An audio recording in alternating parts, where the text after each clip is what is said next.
السلام علیکم ورحمۃ اللہ وبرکاتہ۔ امام ربانی مجدد منور الفسانی شیخ احمد بن عبدالاحد فاروقی سرہندی نقشبندی قدس سرہم العزیز المتوفی 1034 ہجری۔ اب بڑے اکابر اولیاء و مشائخ علماء میں سے تھے۔ 22 سال کے عمر میں غالباً آپ اکبر آباد تشریف فرما ہوئے۔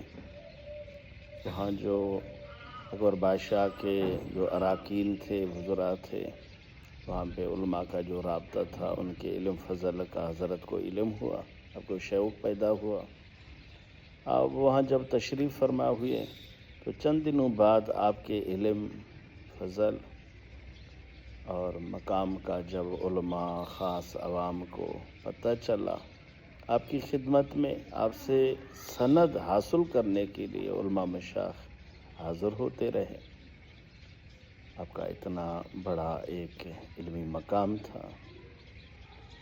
تو میری جان، میرے دوست عزیز، اور وہاں پہ اکبر بادشاہ کا وہاں پہ دارالحکومت تھا، اور وہاں پہ ایک بڑے دانا، بڑے عالم ابوالفضل تھے، اور اس کے بھائی فیضی تھے۔ یہ دونوں بڑے عالم تھے۔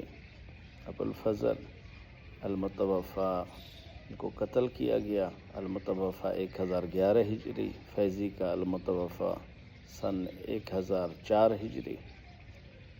یہ اتنے بڑے عالم تھے اور اکبر بادشاہ کے دربار میں مقبول تھے، بڑے شاعر تھے، ان کو شاعروں کا بادشاہ کہا جاتا تھا۔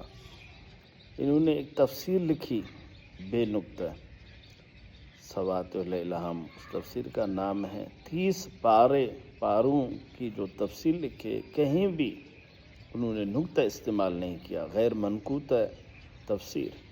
ایک جگہ پہ وہ عاجز ہو گئے، کوئی ترتیب نہیں ہو رہا تھا، علماء سے رابطہ کیا، مشائخ سے رابطہ کیا۔ آخرکار دونوں بھائی حضرت امام ربانی مجدد الفسانی کی خدمت میں دربار میں گھٹنے ٹیکنے پر مجبور ہوئے، وہاں پہنچے۔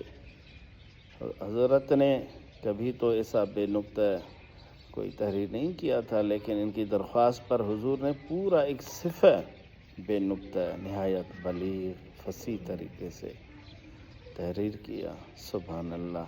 یہ امام ربانی مجدد الفسانی کی شان مبارک ہے۔ ابوالفیض اور فیضی کے والد کا نام مبارک ہے، ناگوری، بڑے شہرت رکھتے تھے، وہ بھی گھٹنے ٹیکنے پر مجبور ہوئے۔ یہ ہے امام ربانی کا بڑا مقام۔ سبحان اللہ! آج تاریخ 3 صفر 1447 بروز منگل، دل نے چاہا فقیر امام ربانی کے متعلق چند باتیں کریں۔ اللہ خوش رکھے۔ والسلام، خدا حافظ۔ اللہ